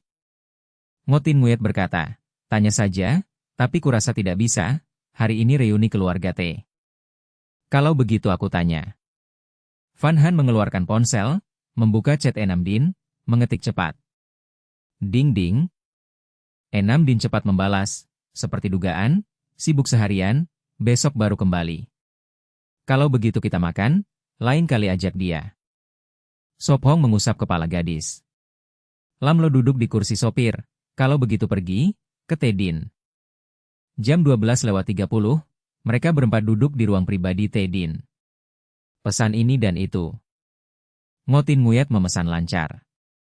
Lam Lo berkata, "Makan lebih, besok mulai kerja. Beri aku istirahat sehari lagi." Ngo Tin Nguyen mengeluh. Lam Lo melotot, "Tidak ada tawar, janji dengan merek, besok 2 majalah, tidak terlalu lelah." Ngo Tin Nguyen manyun, tetap tanya, "2 majalah? Dalam atau sampul?" "Tentu sampul." Lam Lo menyilangkan kaki. "Sombong, beri halaman dalam, mereka belum layak. Sampul luar itu utama, sampul dalam itu halaman pertama setelah dibuka." Lam Lo menjelaskan. Cereak, pintu terbuka, sosok familiar muncul. Tai Mai Tuye terkejut, lalu dingin berkata, "Ternyata kalian." Sop Hong berkerut, bertanya dingin, "Gadis Tai, ada apa?" Ngo Tin Nguyen waspada, "Tidak suka. Namaku Tai Mai Tuye, jangan gadis Tai." Urat menonjol. Sop Hong tersenyum. Dengar suara akrab, datang menyapa, "Selamat tinggal." Dia mendengus, pergi, menutup keras. "Gadis Toy itu? Aneh." Lam Lo berkerut. "Aneh?" Sop Hong mengangkat bahu. Van Han berkata, "Agak aneh, tidak merasa?" Dia beralasan, "Benar, kau tidak punya indera keenam wanita." Sop Hong tertawa, "Melayani makanan, habiskan hampir 10.000, berkat Ngo Tin Nguyen." Dalam mobil, Lam Lo bertanya, "Pulang sekarang?" "Tidak, masih awal, nonton film." Ngo Tin Nguyen usul. Dia memperingatkan, "Jaga citra, kalau penggemar lihat di bioskop, kau tahu akibat." "Tidak apa, kita nonton VIP, lebih sedikit orang." Ngo Tin Nguyen kecewa, lalu cek film di ponsel. Lam Lo melirik, ingat kerja besok, merasa tenang. Ngo Tin Nguyen tunjuk layar, "Lihat ini, rumah berhantu, bagaimana? Film horor?" Van Han meringkuk. "Ya, nilai tinggi, tidak jelek." Ngo Tin Nguyen bersemangat. "Apa saja?" Van Han pelan menjawab. Sop Hong membelai hidungnya, lembut bertanya, "Takut?" "Baik, aku beli tiket." Ngo Tin Nguyen cepat pesan, juga pesan 4 koka dan popcorn besar. Lam Lo tegas, "Film boleh, tapi pakai masker, kacamata, topi." "Masker malah lebih diperhatikan." Ngo Tin Nguyen membantah. "Baik, dengar kamu." Ngo Tin Nguyen setuju, bergumam, "Lebih cerewet dari ibuku." "Apa kau bilang?" Lam Lo marah. Pipi memerah, "Jangan bercanda, aku nyetir." "Ayo." Ngo Tin Nguyen tersenyum. Lam Lo menghela napas, "Sebagai agen, asisten, sopir, pengasuh, kepalaku segera botak." Ngo Tin Nguyen menjawab, "Tenang, aku bawa ke perawatan, beli tonik, rambutmu tidak rontok." Sop Hong dan gadis itu menahan tawa, membuat Ngo Tin Nguyen marah. Bab 1154, Keributan. Hari ini banyak sekali orang. Van Han melangkah keluar dari lift, melihat kerumunan, gugup menarik maskernya. "Bicara lebih sedikit, suara kalian mudah dikenali." Lam Lo berbisik. Gadis itu cepat menutup mulut, mengikuti Sop Hong ke depan. Sop Hong menggerakkan bibirnya, berbisik, "Kita semua memakai masker dan kacamata hitam, malah makin mencurigakan. Apakah mereka sakit? Pakai masker di panas, lebih baik menjauh. Jangan jahat, mungkin mereka selebriti." Gadis pirang itu terlihat familiar, biar aku pikir. Masker dan kacamata di mall, aneh, bukan orang baik. Ngotin Nguyet menahan diri untuk tidak melepas masker, menoleh, berbisik, apakah aku terlihat seperti orang jahat? Abaikan saja. Lam Lo menjawab tenang. Hei, apakah kamu Ngotin Nguyet? Tiba-tiba seseorang bertanya. Bukan, kamu salah orang. Lam Lo pura-pura tenang. Sop Hong melepas kacamata, menatap langsung pada orang itu, berkata pelan, minggir. Ah, maaf. Gadis itu segera menyingkir, mereka pun pergi. Ngotin Nguyet duduk di ruang tunggu VIP bioskop, melepas masker, menghela napas, apakah mereka punya mata tembus pandang, masih bisa mengenali. Rambutmu terlalu mencolok, jarang orang mewarnai begitu. Lam Lo menatap tegang ke pintu. Sejak lahir? Van Han terkejut. Ya, aku keturunan campuran. Ngotin Nguyet menjelaskan. Sop Hong tertawa, baru sadar sekarang? Van Han malu. Ngotin Nguyet tersenyum lembut, wajar kau tidak tahu, mataku masih hitam biasa. Meski campuran, matanya tetap berkarakter timur. Kupikir kamu hanya mengecat rambut. Van Han polos berkata. Sekarang kamu tahu, belum terlambat. Ngotin Nguyet menguap, pelan bertanya, berapa lama lagi film mulai? Hei, kamu makin berani. Ngotin Nguyet menepuk lembut wajah kakak Chow. Apa boleh buat, dimanja jadi sombong. Lam Lo bangga berkata. Aku tidak pernah memanjakanmu, jangan omong kosong. Ngotin Nguyet cepat membantah, lalu melihat ponsel, mendapati film mulai lebih 20 menit lagi. Aku ambil tiket dulu, kalian tunggu sini. Lam Lo membawa ponsel dengan kode QR. Baik. Ngotin Nguyet perlahan menutup mata, berniat istirahat. 10 menit kemudian, mereka berempat masuk aula VIP, duduk. Tak lama, 7-8 orang datang, memenuhi ruangan. Banyak orang, seharusnya pesan semua. Ngotin Nguyet menurunkan topi, cemberut, dia tidak suka ramai, takut ketahuan. Wah, kaya sekali. Suara mengejek terdengar di belakang. Ngotin Nguyet mengerutkan kening, melihat seorang wanita gemuk berambut coklat keriting, bersandar pada pria gendut. Terima kasih atas pujiannya. Ngotin Nguyet menjawab tenang. Aku tidak memuji, merasa kaya ya? Wanita keriting sombong, menginjak kursi T.E. Namdin. Siapa yang kamu panggil Bibi, katakan jelas. Wanita itu menggeram. Van Han serius, aku 18, kau terlihat 40, kalau bukan Bibi apa? Gadis kecil, makan boleh salah, bicara jangan salah. Pria gendut marah. Van Han bingung. Plak. Ngotin Nguyet berbalik, menampar wajah wanita keriting, suara dingin, apa yang kamu katakan? Hening, aula VIP sunyi, orang lain menonton seperti tontonan, beberapa merekam. Jalang, berani kau memukulku. Wanita itu berteriak marah. Kamu harus minta maaf. Sop Hong melepas kacamata dan topi, mata dingin menatap. Wanita itu gemetar, gagap, siapa kamu? Minta maaf. Sop Hong dingin berkata. Kamu memukulku lalu suruh minta maaf, tidak adil. Wanita keriting menangis, hendak meraih rambut Ngotin Nguyet. Kamu menantangku, kalau tidak kupukul aku bukan Tran. Ngotin Nguyet mengangkat tangan. Seseorang berbisik, sepertinya dia bukan Tran. Plak. Orang-orang terkejut, melihat gadis itu menarik kembali tangannya tenang. Ah. Wanita itu menjerit. Sop Hong terkejut, menatap gadis itu lagi. Sop Hong? Bisikan terdengar. Jangan bergerak. Sop Hong mengerutkan kening, suara dingin, auranya membuat semua gemetar, ponsel terlepas. Ngotin Nguyet berbisik, biarkan orang menanganinya, jangan biarkan video tersebar. Mengerti. Lam Lo memutar mata, menelepon untuk mengurusnya. Bab 1155, reputasi ganas. Aku tidak peduli siapa kau, yang memprovokasi pertama adalah kau, dan sekarang mengeluh juga karena kau. Wu Qingyue tak lagi menjaga citra, melotot, untung kacamata hitamnya menyembunyikan semuanya. Tidak peduli siapa kau, minta maaf dulu. Su Feng menjawab dingin. Kau memukulku lalu masih mau aku minta maaf? Wanita berambut keriting marah, mencengkeram pria gendut di sampingnya. Menjerit, kau bodoh, senang melihat aku dipermalukan? Aku akan suruh orang urus mereka. Pria gendut gemetar dan mengambil ponsel untuk menelepon. Lepaskan. Su Feng merebut ponsel, meremasnya, kaca pecah keras dan perangkat itu remuk seperti kaleng. Kak Su, tanganmu baik-baik saja? Yun Han berteriak dan berlari memeriksa. Kau memanggilku apa tadi?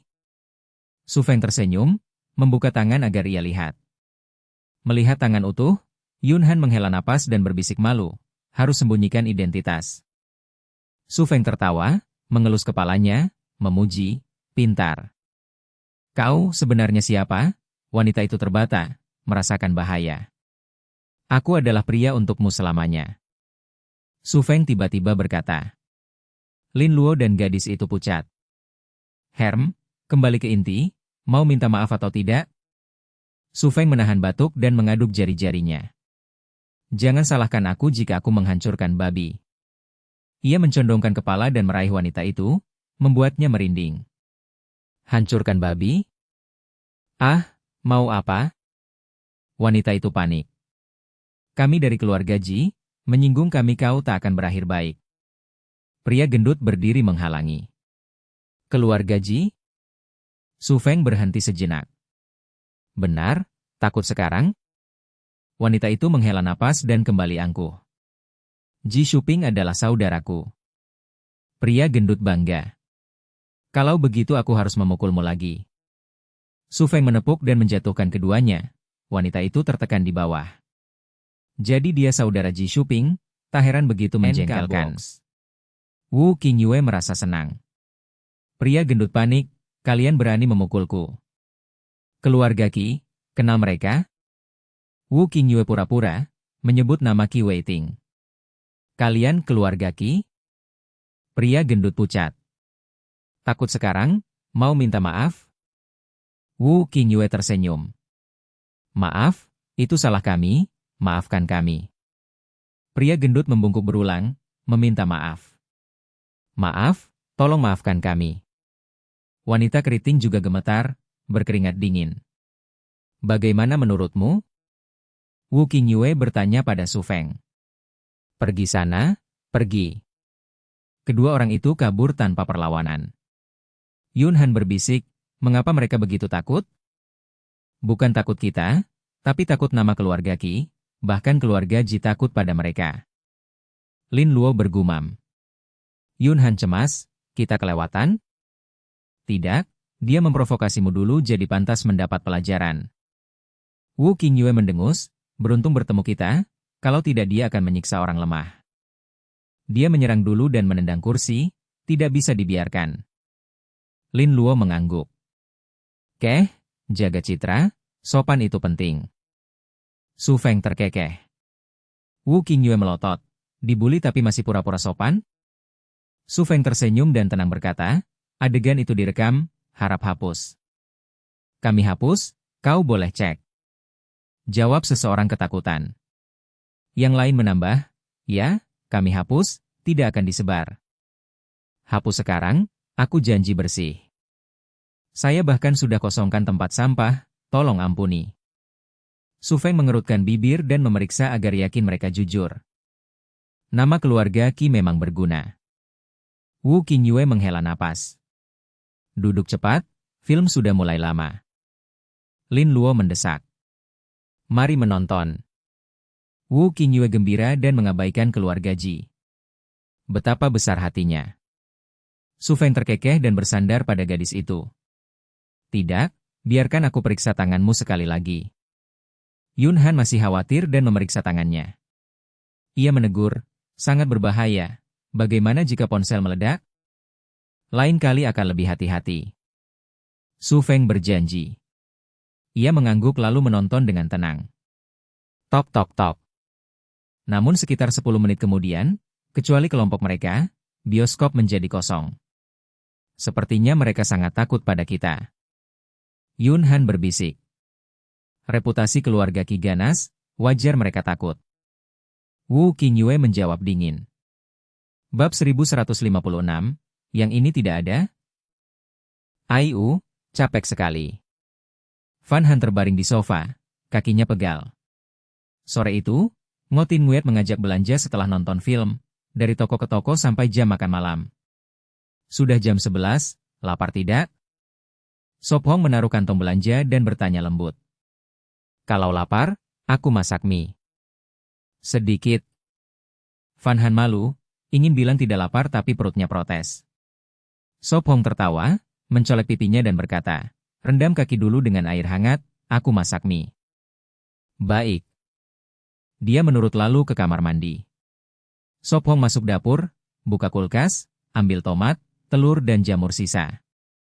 Tanya saja dulu. Gumamnya sambil mengupas tomat dan memotong jamur. Tak lama suara dia lagi. Dia tidak datang, kita makan saja. Fan Han mengintip. Setelah belanja, Diva Ngo menginap di tempat lain. Cepat rendam kaki. Sop Hong mengusirnya keluar. Ya. Fan Han tersenyum manis, hatinya bahagia. Sekitar 20 menit kemudian, dia membawa 2 mangkuk, satu besar satu kecil, isi besar 2 kali lipat. Makan. Dia taruh mangkuk besar di depannya. Dia menatap dengan senyum, membuatnya malu. Tenang saja, ini paling hanya 6/10 kenyang, cepat makan. Dia mengetuk kepalanya. Dia tersenyum tanpa lanjut bicara, dia menunduk. Si. Slurp. Fan Han menyuap mie, wajah puas. Mie sederhana, tanpa daging, tapi ringan dan enak, pas untuk malam. Klak-klak. Dia habiskan mangkuk, termasuk kuah. Puas. Dia berdiri membereskan piring, cuci juga baskom kaki. Sop Hong tertawa kecil, bersandar di sofa, buka ponsel. Sop Hong, mandi sekarang, jangan terlalu malam. Suaranya lembut. Tahu. Jawabnya. Saat menatap layar, dia pikir pasang perlindungan dari maling. Dia putuskan besok beli bahan, juga jamu penguat tubuh. Sambil begitu, dia cari pasar terdekat. Entah ramuan 100 tahun mudah dibeli. Bisiknya. Ah.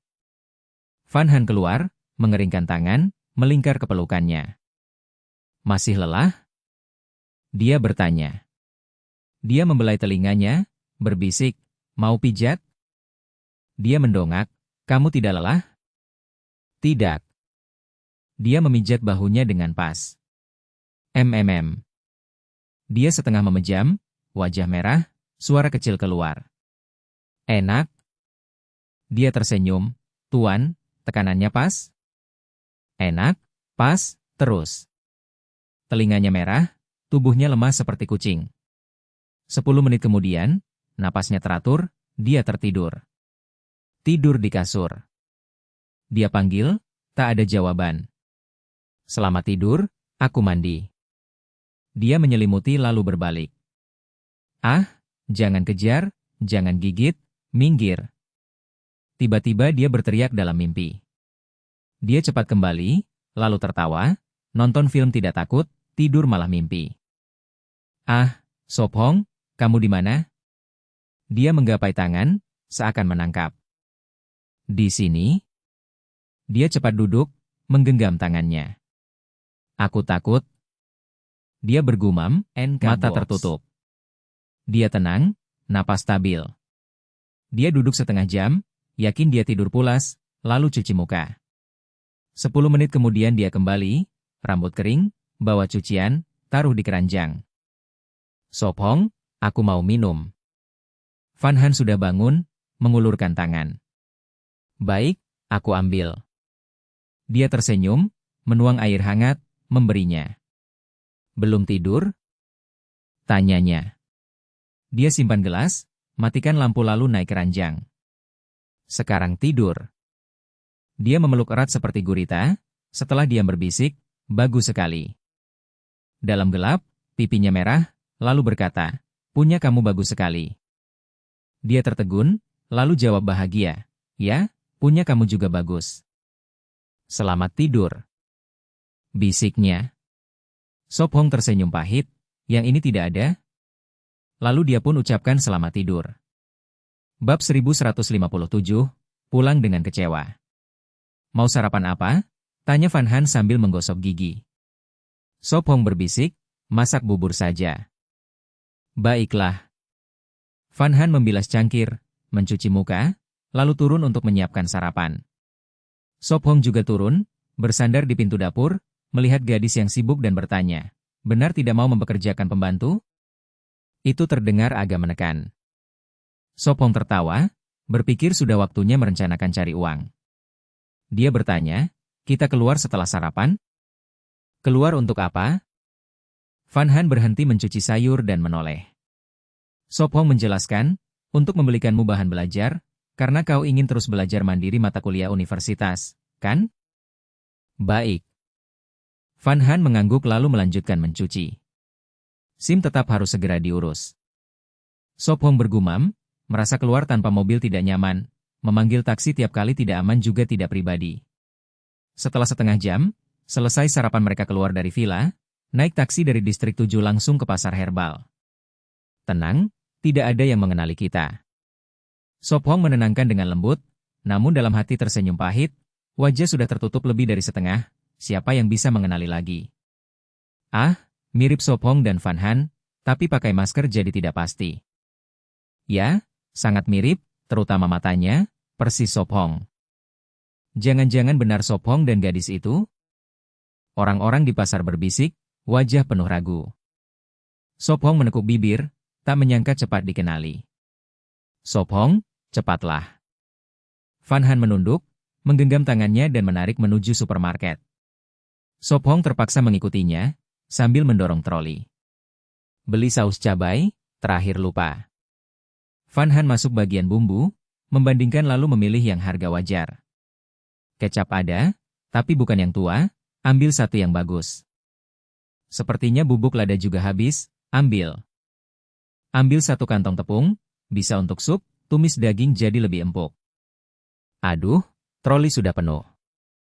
Van Han menaruh gulungan rumput laut lalu sadar sudah penuh. Sop Hong tertawa, kalau masih kurang, ambil saja, aku ambil troli lain. Tidak, hari ini cukup, kita harus beli bahan belajar, jangan lupa. Van Han cepat menghentikan. Dalam hati dia agak menyesal, walau punya uang tidak boleh boros, harus kembali ke kebiasaan hemat. Gadis itu memilih beberapa buku dasar, membayar, lalu ke toko buku membeli bahan kuliah. Pulang sekarang? Van Han memiringkan kepala. Kau pulang dulu, aku mampir pasar herbal. Sop Hong memanggil mobil, menaruh barang di bagasi. Van Han menelan kata ingin ikut, hanya melambaikan tangan. Baik, cepat kembali. Sop Hong mengingatkan, aku tahu, hati-hati, minta satpam bantu angkat barang. Ya? Van Han menjawab. Sop Hong menghela napas lega, mengingat rute semalam lalu menuju pasar herbal. Pasar herbal, seperti namanya, khusus menjual obat herbal, kebanyakan umum kadang ada yang langka. Sebenarnya lebih seperti jalan 2 km panjang, 8 meter lebar, bangunan kuno di dua sisi, pasar herbal terbesar di kota Qinghai. Cukup ramai. Sop Hong bergumam, mencium aroma obat, lalu masuk toko pertama. Toko itu kecil tapi penuh karung besar berisi herbal. Mau cari apa? Seorang pegawai cepat menyambut. Sop Hong menyebut 7-8 jenis, astragalus, akar harimau masing-masing 1 kilo. Ada? Ada, tunggu sebentar. Pegawai mencatat, lalu mengambil, menimbang dan mengemas. Sop Hong berkeliling sambil melihat herbal. Selesai? Dia memindai untuk bayar. Saat hendak pergi, dia berhenti dan bertanya, ada ginseng 100 tahun? Tentu. Pegawai berbinar, mengambil kotak kayu dan menunjukkan. Sop Hong mencium, tersenyum sinis, itu bukan 100 tahun, bahkan 50 tahun pun tidak. Lalu dia masuk toko kedua, ketiga, keempat, membeli herbal umum, lalu bertanya ginseng 100 tahun, rehmania, dan lain yang mahal. Semua tidak memenuhi, bahkan ada yang tawarkan ginseng 10 tahun sebagai 100 tahun. Airnya benar-benar dalam. Sop Hong menghela napas, kehilangan minat. Lebih baik minta bantuan murid. Dia meninggalkan pasar, memanggil mobil dan kembali. Bab 1158, senyum setengah langkah gila. Kling. Sebentar. T6 Din cepat membalas, mungkin main ponsel. Bantu guru? Sophong berhenti jari, tapi tetap kirim. Kling. Katakan. T6 Din tambah emoji imut. Sophong terkejut, apa itu salah tekan? Ia mengatup bibir, mengetik, mau beli ramuan, tahu jalan? T6 Din jawab, ya, beri aku daftar. Sophong mengernyit dan curiga, 380, kau T6 Din? Ya. Ia buka pesan suara T6 Din jelas, guru, aku. Wah. Ia pegang ponsel, apakah ini mu kontras? Nyata dingin tenang, tapi online pakai emoji imut. NK-box. Atau hanya wajah datar? Tak apa, aku buat daftar lalu kirim. Ia hembus napas, terus mengetik. Oke. Balas singkat. Baik, malam ketemu. Dengan emoji imut. Ia menatap, citra dingin T6 Din runtuh. Krek. Ia kirim tangkapan layar ke gadis, catat, kakakmu T6 Din tidak dingin. Apa-apaan? Van Han cepat balas. Ia tampak kaget, lalu datang 45 pesan. Benarkah dia? Dia diculik? Pasti bukan dia, akunnya dicuri. Emoji itu tak cocok, meski imut. Kau mau pulang?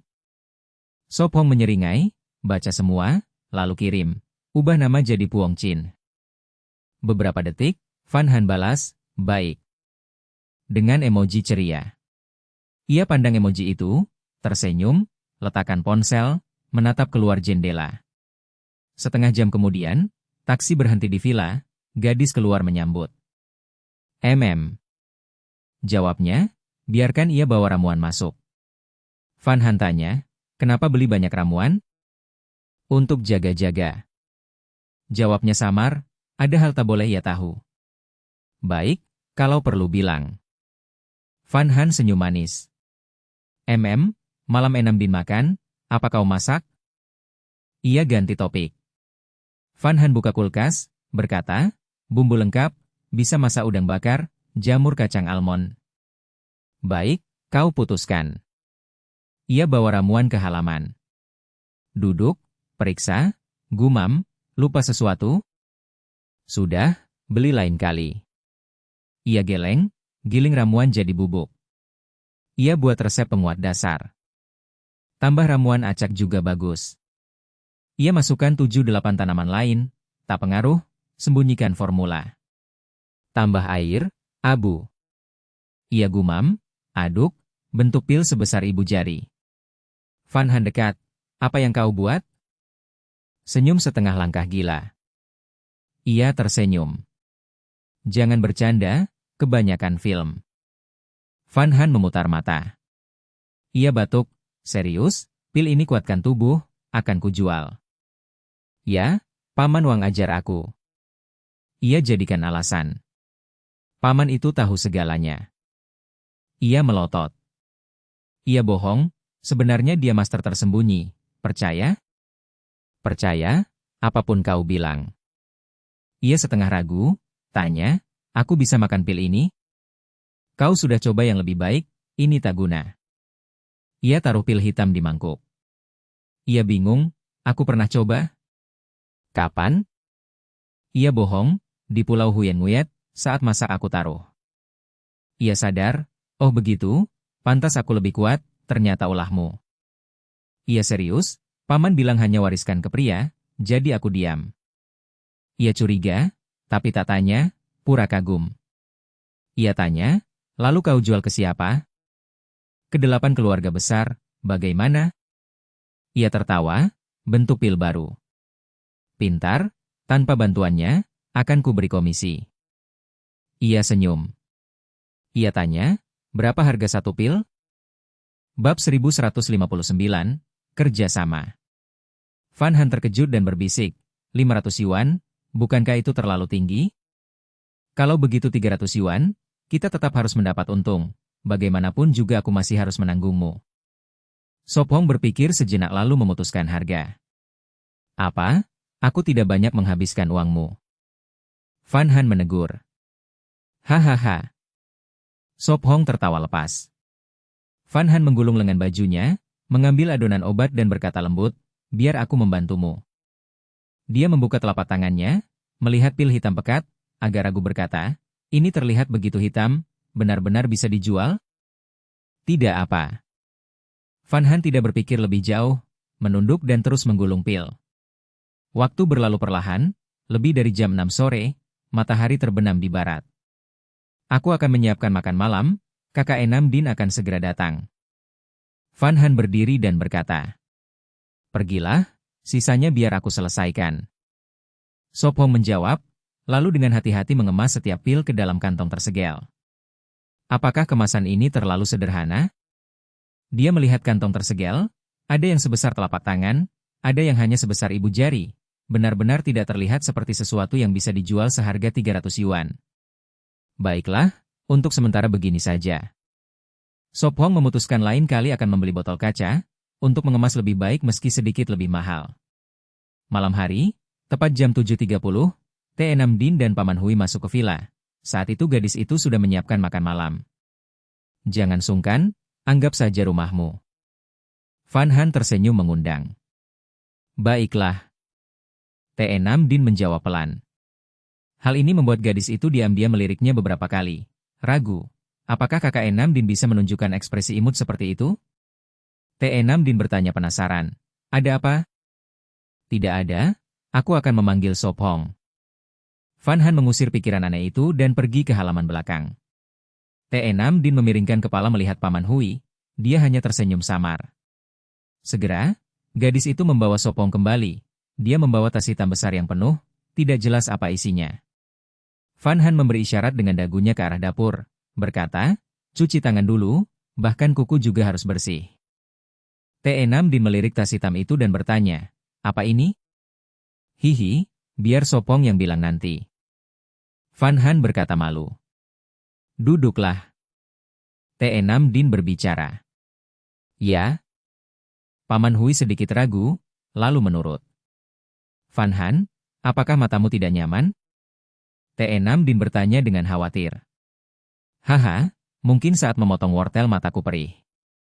Van Han menjawab dengan tawa canggung. Sop Hong menahan tawa, lalu berkata, kita bicarakan setelah makan. T6 Din berhenti dengan sumpit di tangan, bingung. Van Han berhenti memberi isyarat pada Sop Hong. NK Box.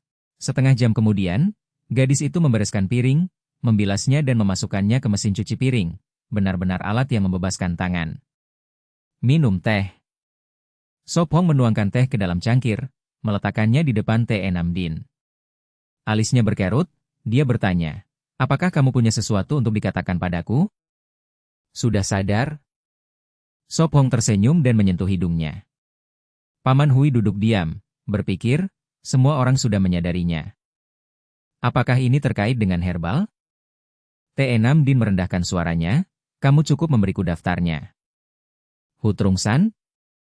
Matanya berbinar. Bukan? Sop Hong tertegun, menyadari pil itu sangat mirip dengan yang pernah dia buat sebelumnya. Lalu apa itu? Matanya menunjukkan keraguan. Sop Hong melirik Paman Hui, lalu tetap menjelaskan, ini adalah pil yang dapat meningkatkan kebugaran fisik. Meningkatkan kebugaran fisik? Pupil T6 Din menyempit. Paman Hui juga terkejut, jarinya bergetar, mata keruhnya tertuju pada tas itu. Sop Hong, kamu tidak bercanda kan? Dia memegang tas itu, menekan pil hitam, menatapnya, mencari tanda-tanda di wajahnya. Sop Hong berkata dengan tulus, tentu saja tidak. Paman Hui berkata sopan, Tuan So, meningkatkan kebugaran fisik juga membutuhkan latihan, tidak hanya pil. Dia lalu bertanya dengan serius, jadi maksud Tuan So, pil ini benar-benar berhasil? Tentu saja. Sop Hong menyunggingkan bibir, wajahnya tenang tapi tatapannya penuh percaya diri. Pil ini? Bibir merah T6 Din terbuka, sulit melanjutkan. Van Han menyela, Sop Hong berkata benar, Kami mencobanya di Pulau Huyen Nguyet, itulah sebabnya kami mendapat lebih banyak kekuatan. T6 Din tertegun, mengingat setelah kembali ke kota, statistik fisiknya memang meningkat. Dia terdiam sejenak, lalu bertanya lagi, bisa meningkat seberapa banyak? Sop Hong berkata, 10 pil, bisa melipat gandakan kebugaran fisik. Melipat gandakan. Baik T6 Din maupun Paman Hui sama-sama terkejut, lalu saling berpandangan. Bisa diverifikasi? Paman Hui bertanya. Sop Hong mengangguk, tentu saja, aku akan memberimu 10 pil, pasti keluarga punya cara untuk membuktikannya. Berapa harga tiap pil? T6 Din mengatupkan bibir, menatap Sop Hong. 300 yuan. Dia menyebutkan harga, hatinya agak gelisah. Bab 1160, Penyihir Kecil. Apakah terlalu mahal? Sop Hong tertawa canggung lalu berkata lagi. Kalau tidak, dijual 200 yuan juga bisa. Terlalu murah. T6 Din mengangkat tangan memotong. Kali ini Sop Hong tertegun. Murah? Ya, jika obat ini benar-benar manjur, aku sarankan jual lebih 10.000 yuan. T6 Din berkata serius. Lebih 10.000 yuan. Fan Han berseru, harga itu tak berani dibayangkan. Kau lebih berani tentukan harga daripada aku. Sop Hong tersenyum pahit. Keluarga bela diri akan gila. T6 Din tiba-tiba berkata. Aku mengerti. Sop Hong mengangguk, siapa paling butuh peningkatan tubuh? Para praktisi bela diri. Jika obat ini benar-benar manjur, kau harus hati-hati. T6 Din mengingatkan. Dia berpikir lalu bertanya. Bagaimana kerjasama? Sop Hong berbisik. Kau sediakan ramuan, aku buat formula, jalur penjualan ke keluargamu, akhirnya untung bagi dua. T6 Din terdiam, mengerutkan alis, lalu menatap tulus. Jika pil benar-benar manjur, kita bisa kerjasama, untung 6-4. Hah? Sop Hong kaget. Jadi diputuskan. T6 Din berkata tenang. Baiklah. Sop Hong tersenyum, satu bagian kurang tak berarti bagi keluarga T. Tuan So, atau kami bisa beli formula. Paman Hui menyarankan. Sop Hong menggeleng. Maaf, aku tidak akan jual formula. Paman Hui menghela napas. Orang polos jadi bersalah bila bawa giok. Sop Hong mengerutkan alis, itu ancaman? Diam. T6 Din memerintah dingin. Ya. Paman Hui terpaksa diam, ingin lebih untung tapi Nona sudah memberi satu bagian, tak bisa memaksa. Tidak perlu buru-buru, ambil waktu uji. Sop Hong mengeluarkan 10 kantong pil, taruh di depan. T6 Din memerintah. Paman Hui, cari tempat uji terpercaya, jaga rahasia. Omong-omong, bagaimana cara pakai? Dia bertanya. Sop Hong menjelaskan. Rebus air, masukkan hingga larut, lalu minum.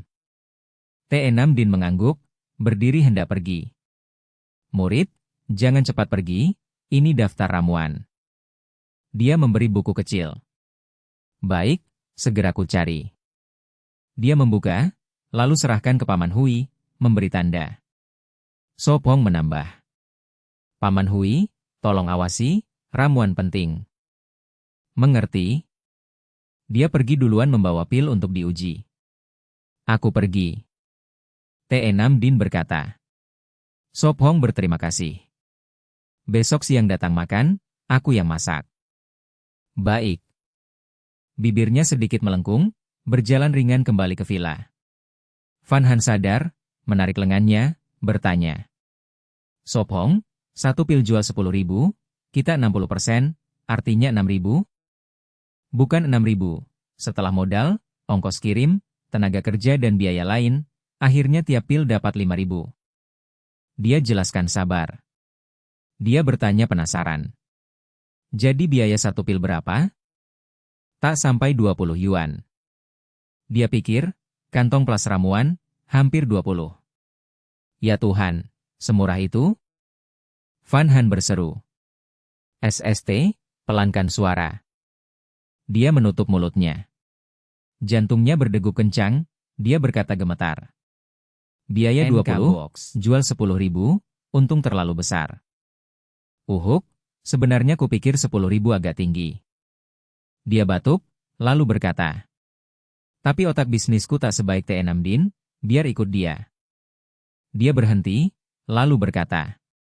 Lagi pula, uang ini akan kusinggahkan untuk panti asuhan. Ngomong panti asuhan, mari kita kunjungi. Van Han teralihkan. Dia menikmati usapan kepala, berbisik. Apa yang Xiaohu lakukan sekarang? Xiaohu? Dia tersenyum tipis. Kesan pada Vianhu hanya 3 kata. Penyihir kecil. Dia berkata pelan. Saat kembali, mari kita kunjungi dia. Biar kulihat apakah masih ada kontak. Dia berlari ke atas, ingat ponsel lama masih ada nomor, meski kartu hilang, kontak tersisa. Dia tertawa, menaruh pil di meja, mengambil baju bersih, masuk kamar mandi. Dia mencolokkan ponsel lama, menunggu, akhirnya menyala, itu tipe tombol, bukan pintar, hanya sistem dasar. Dia gugup membuka kontak, menekan tombol simbol. Segera catatan akrab muncul. Penyihir kecil. Dia melihat lalu tertawa, itu nomor disimpan olehnya. Vianhu dipanggil penyihir kecil sebagian karena sifat, sebagian karena kelakuan di sekolah. Dia membuka kartu, simpan nomor ke ponsel baru, lalu cepat menekan panggil.